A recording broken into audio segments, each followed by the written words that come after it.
All right, so we're in the Final Four, Pish. Your Tar Heels are still there. We've been watching, you and I, quite a bit of tournament basketball, you even more than I. So I present this to you, Pish. After seeing the college tourney, blank is the player I want on the Orlando Magic. Oh, you're going to make me say it while wearing a North Carolina jersey, aren't you? Mm-hmm. Plug your ears, Ramsey.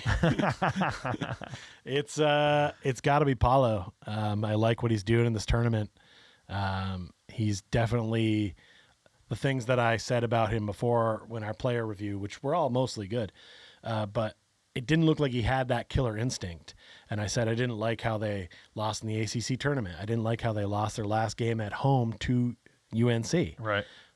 Wow, do they have a chance for redemption, by the way. Yeah. If he plays well in this game, I don't think there's any way he doesn't go one overall, one or two. He's showing more of his skill set and doing a little bit more of that takeover. And Duke's a very good team. They're pretty balanced. So he doesn't need to take over, but he uses what he has. And, man, he can create his own shot. He can do a lot of nice things that you want to see from a young player. I want to see him in our colors, dude. man. Yeah. That would be my number one pick probably right now. No slight to really any of the other guys that have played. I just feel like he's getting to play longer. Right. Than We're say, seeing him Jaden more Ivey too. or Jabari Yeah. Smith Jr. So but Jabari had a bad game in the game that they got knocked out. He had a poor game shooting. Right. That's why it was his worst game of the season. exactly. That was unfortunate. So it's a bad time to have a bad game, but he's still going to be a top draft pick. Could still be number one overall, depending on who picks. So, and it was unfortunate for Jabari Smith Jr. that he didn't have anyone to pick up the slack at all. If Paolo doesn't have a good game, he's had all great games, and I'm agreeing 100%. Paolo is the guy that I want to see in a Magic uniform next year if I could have my choice. Mm-hmm. That's a really good team. It is. The Duke team. I mean, they've got, Moore Jr., I believe, is their point guard. That guy has great court vision. The big man down low, his name is escaping me, is fantastic. A.J. Griffin, who's another purported top 10 player, can score the rock too. He doesn't even need to do a lot sometimes, and he's predicted as a top 10 draft pick. And he can cut and shoot. Just hangs out. That's how good they are, that they've got a top 10 guy who can just kind of cut and shoot. And Paolo has just been absolutely a monster during the college tournament. He's shooting 55% from the floor. Again, that's not effective field goal percentage. That's just straight up 55% from the field. Right.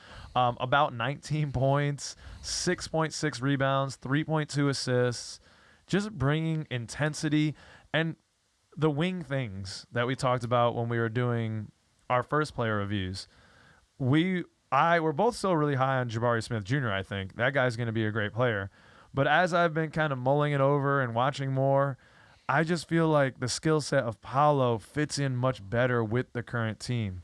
I feel like Jabari has a little bit too much skill duplication or play duplication as a Franz Wagner, because Jabari's not, from what I've seen so far, and I've got to go back and watch a bunch more as we're going to do more of these kind of review videos as we build up towards the draft. But he doesn't seem like he's a guy that's going to create off the dribble. He's not a guy that was necessarily taking shooting off the dribble a lot. He's a guy that's going to cut, be in the right place. He has a really nice post game. Jabari Smith Jr. has some really great footwork down low. If you get him the ball down on the block or within 18 feet, he can do well down there. But, that's kind of what Franz is, like a fill in the gap guy, although he could be a superstar as we just talked about. He's kind of that dude. He's got that vibe. Whereas Paolo, I feel like, is more of, honestly, even though he's 6'10", feels to me like an NBA small forward.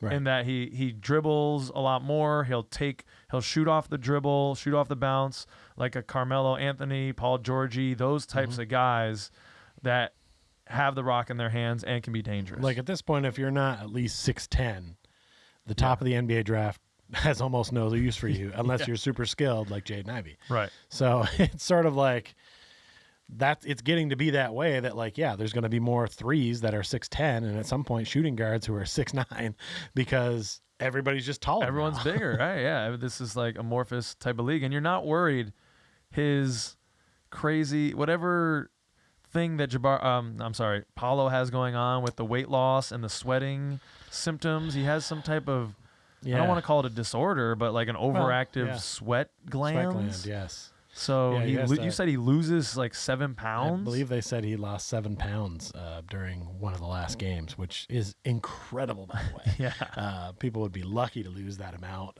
People who've been training for a fight ever or something like that, or you're trying to lose weight, you're stepping on the scale for 2 weeks, you're losing 2-3 pounds. Yeah. He just loses 7 in a game, but in an unhealthy way. Right. So like, he has to make sure that fast. he replaces that stuff.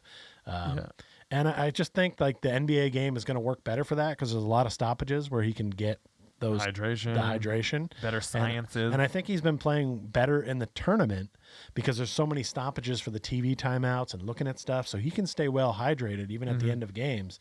Whereas during the regular season, if you have an untelevised game, they don't stop at every 12 or 8 minute interval or whatever and take a timeout. But in this tournament, he's looked a lot better, and I think it's because he's improved and also because he's probably getting hydrated. And I think they realize Coach K's career is on the line. So it's like, if we don't win, it just ends here. And it's cool that they got to the Final Four for him. But, man, they're only 2 games away from the championship. Send him out a winner. That would be cool. Well, no. Yeah.